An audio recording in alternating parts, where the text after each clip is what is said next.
ফেদাই নগরের মানুষ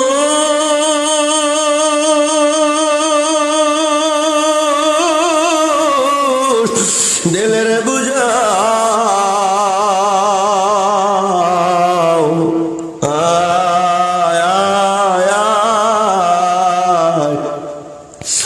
দুনিয়াতে যদি তুমি নামাজি হও, রোজাদার হও, যাকাত দিনেওয়ালা হও, তুমি যত দানবীর হও, মায়ের সঙ্গে ভালো ব্যবহার নাই, বাবার সঙ্গে ভালো ব্যবহার নাই, দুনিয়া তো ব্যর্থ, পরপর ব্যর্থ। কারণ নবীজি বলেন রিদার রব্বি ফি রিদাল ওয়ালি ওয়া সাখাতার রব্বি ফি সাখাতিল ওয়ালি। এক সাহাবী এসে বলে রাসূলুল্লাহ ইয়া হাবিবাল্লাহ, আমার মায়ের ব্যাপারে হুকুম কি, আমার বাবার ব্যাপারে হুকুম কি? আল্লাহর নবী বলেন হুমা জান্নাতুকা ওয়া নারুকা। তুমি তোমার মাকে বাবাকে জাহান্নাম বানাইতে পারো, আবার জান্নাত বানাইতে পারো। আল্লাহ বলেন ক্বাদা রাব্বুকা আল্লা তা'বুদু ইল্লা ইয়াহু ওয়া বিল ওয়ালিদাইনি ইহসানা ইম্মা ইয়াবলুগান্না ইনদাকাল কিবার আহাদুহুমা আও কিলাহুমা ফালা তাকুল লাহুমা উফফিন ওয়া লা তানহারহুমা ওয়া কুল লাহুমা কওলান কারীমা। আল্লাহ রাব্বুল আলামিন বলে ওরে দুনিয়ার মানুষেরা রে, আমি আল্লাহ তোদের চূড়ান্ত ঘোষণা জানাইয়ে দিলাম, চূড়ান্ত সিদ্ধান্ত দিয়ে দিলাম, ইবাদত করবি আমি আল্লাহ, আর তোরা তোদের মা বাবার খেদমত করবি। শোন, যদি মা বাবা তোদের কাছে বার্ধক্য উপনীত হয়, শোন, আরে যদি কিলাহুমা দুইজনে অথবা আহাদুহুমা দুইজনের একজনে, ফালা তাকুল্লাহুমা এমন শব্দ ব্যবহার করবি না যে শব্দ শুনে মা কষ্ট পাইয়া উহ বলে, অথবা তুই মায়ের সামনে উহ করে জোরে কথা বলবি না। শোন, ওয়ালা তানহারহুমা ধমক দিবি না, ফালা তাকুল্লাহুমা উফফিন ওয়ালা তানহারহুমা ওয়া কুল্লাহুমা কওলান কারীমা। নরম নরম শব্দে কথা বলবি। মা কিছু লাগবে নাকি বাবা, কিছু লাগবে নাকি মা, কোনো আদেশ আছে নাকি বাবা, কোনো আদেশ আছে নাকি? আল্লাহ বলেন ওয়াখফিদ লাহুমা জানাহাদ দুল্লি মিনার রাহমা, তুমি তাদের জন্য তোমার রহমতের ডানাটা বিছাইয়া দাও। শোনো, আর তাদের জন্য দোয়া করো রব্বির হামহুমা কামা রব্বায়ানি সগীরা।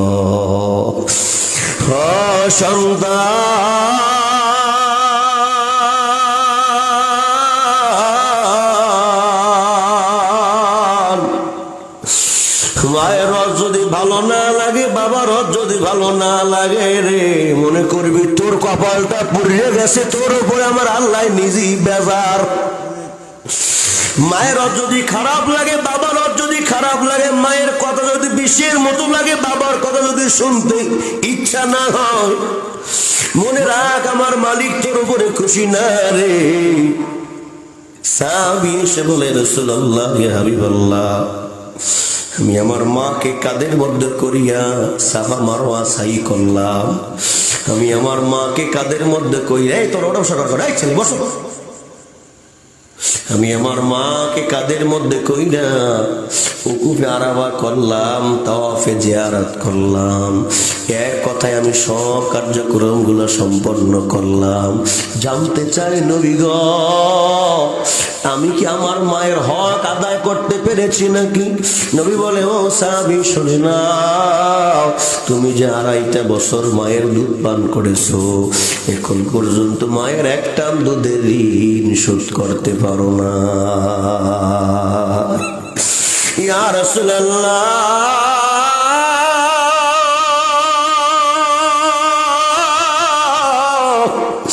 আমি জিহাদের ময়দানে যাব। ও সাহাবী, লাকা বাবা, তোমার আব্বা আম্মা বেঁচে আছে কিনা? নাম, নবী বেঁচে আছে।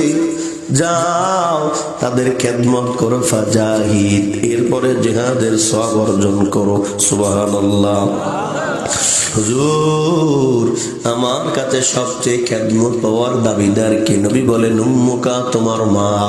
সুম্মা মান, তারপর কে? নবী বলেন উম্মুকা, তোমার মা। সুম্মা মান, তারপরে কে? নবী বলেন উম্মুকা, তোমার মা। সাহাবী বলেন সুম্মা মান, নবী তারপর কি? নবী বলেন আবুকা, তোমার আম্মা। আমার ভাইরা, আমার বন্ধুরা, আল্লাহ নবী বলেন রগিমাং ফুহু, ওদের নাক দুলে দূষিত হয়ে যাক। রগিমাং ফুহু, ওদের নাক দুলে দূষিত হয়ে যাক। রগিমাং ফুহু, ওদের নাক দুলে দূষিত হয়ে যাক।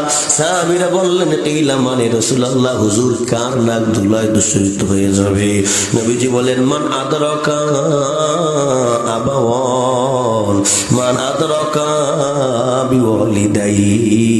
শোনো, ইন্দাকাল কিবার, যদি কোনো বান্দা বান্দি তার মা বাবাকে তার বার্ধক্য অবস্থায় তার কাছে পেয়েছে, আও কিলাহুমা, দুইজনকে পেয়েছে, আরে আহাদহুমা, তো একজনকে পেয়েছে, সুম্মা ইয়াদখুলুল জান্নাহ, কিন্তু জান্নাত কামাই করতে পারে নাই মা বাবার খেদমত কইরা, ও ধ্বংস হয়ে যাক, আমি নবী কিছু আসে আর যায় না।